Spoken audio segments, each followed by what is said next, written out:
Hey guys, my name is Dan and welcome to the very first episode of the new season. The 2024-2025 season has officially kicked off. And yeah, we had a decent game, I think, at home against Wolves. Obviously, you kind of always want to have a first game of the season at home, just with the crowds, the atmosphere, and obviously the weather over there in the UK right now is absolutely amazing as well. So that all adds up. I was there for the last game, for the first game of the season last season, should I say, and it was awesome. It was absolutely amazing. So I can't imagine how good this game was to be at. And yeah, it was a really good game. Obviously, it was important that we needed to get the win. Obviously, we are. I wouldn't say title favourites. I think City is still title favourites, but we're the ones now. I think that everyone expects to challenge City for the third season in a row.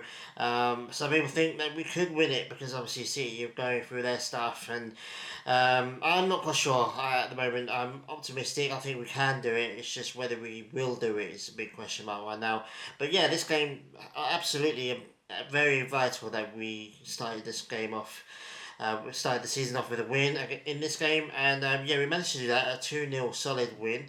I want to say it was completely comfortable. I don't think it was. I think there was a couple of times when we were quite close to conceding. But I'll talk about the goals first. Obviously, Kai Havertz get a really good goal off on a phenomenal cross from Saka. I mean, obviously, Odegaard gets the ball, gets into Saka. Saka does what he does. I mean, he can do everything. He can cut in. Everyone says, "Oh, he just cuts in all the time." He doesn't cut in all the time. He does it a lot, but he doesn't cut in all the time.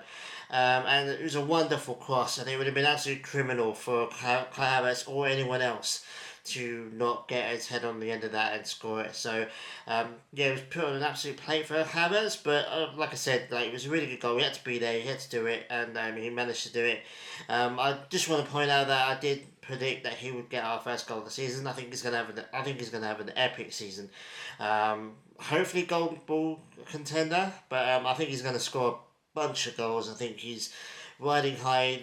You know, I think he started off last season quite slowly, but the second half of last season he was on fire, and I think obviously he started the season really well. So hopefully he can continue and banging the goals for us. So 1-0 going to half time. Can't really complain about that. David Boy had to make an amazing save, going one way, and then obviously had to flick out his arm and save it. I mean, I can't describe it and do it justice. You have to see it. It's an absolute world class goal. I tweeted out after that. I said David Raya has to be a world class goalkeeper now. Golden Boot winner last season by far, and I think he can go on ahead and get it again. And like I said, Bukayo Saka again scoring quite a Bukayo Saka esque goal. Kind of the goal that we didn't see him score much of the last half of last season, where he just has a shot and the power of it goes past the goalkeeper. And it was a really good goal, to be fair to him. So a goal and assist for him, a goal for Saka, for Kai Havertz, should I say, and a clean sheet for David Raya. And it's a phenomenal game, to be honest with you. I think overall, like I said, a couple of chances where Wolves were trying to get us on the counter. I think we were relatively in control of this game, as well should be. We're at home, and Wolves will respect them, but they're Wolves. We should be beating them. I want to say Wolves were playing a little bit dirty this game. Lots of flying in tackles. I mean, Kai had his throat grabbed at one point. That wasn't even booked. Like I said, I was a bit irate about it, to be honest with you, as it happened, but because basically it was an assault. It was an assault, and like going back to us, and I don't even blame the referee for it. I mean, the referee was running back towards the other end of the pitch. The player stopped. They were just rolling around the floor. So I can understand the referee missing it, but some dude sat there in the VAR room, in front of a massive TV screen, staring at it and going, yeah, no, that's fine. That's all good. Nothing to see here. Absolutely atrocious. Again, VAR completely getting it wrong, dropping the ball. It should have been yellow. The referee should have gone back and booked him. Mascara lasting the entire game was a massive shock and a massive highlight on just the issues VAR have right now. I'm not going to know too much about it. I'm not going to go on too much about it. It's not worth it. It's gone now. The moment's gone. There's nothing going to happen. But absolutely disgusting. A throat grab. Trying to stop Havertz from getting on his feet. It's just diabolical.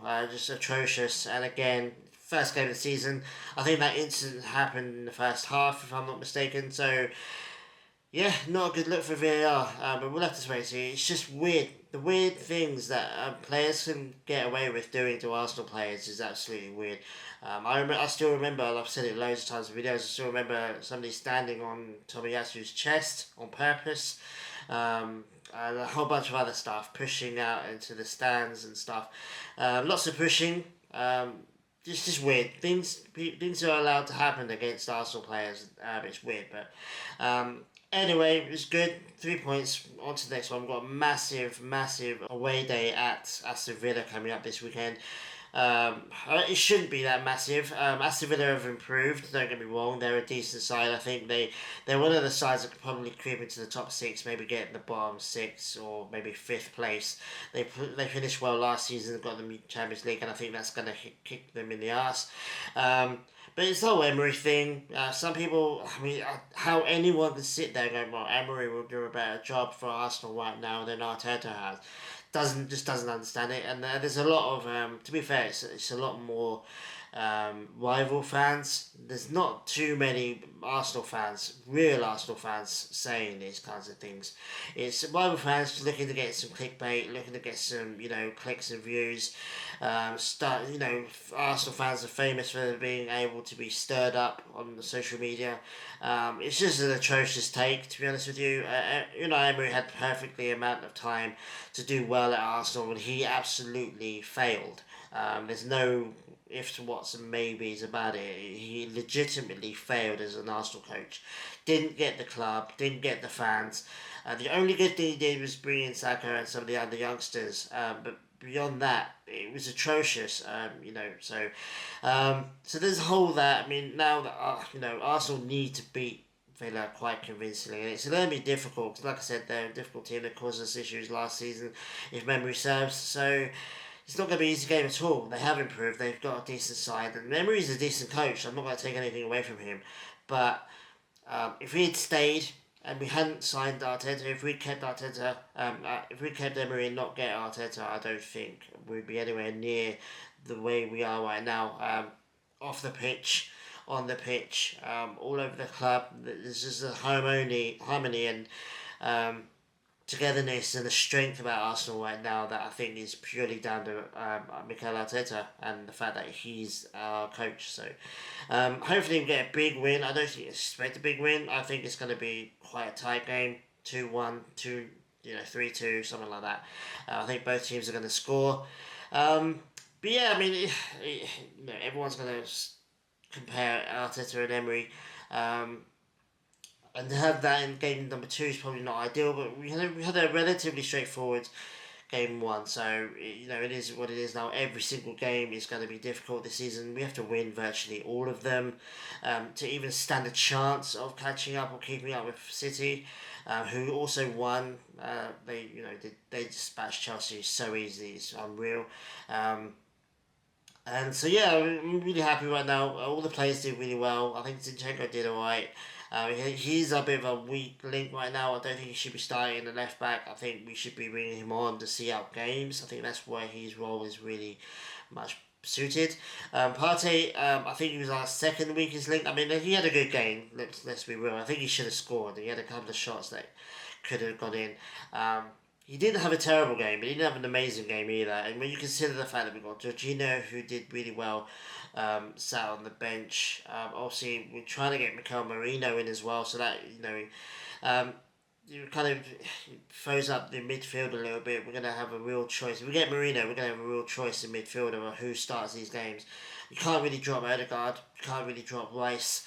And so yeah, I see Partey is the one that probably could be dropped from Mikel Merino, but we'll have to wait and see.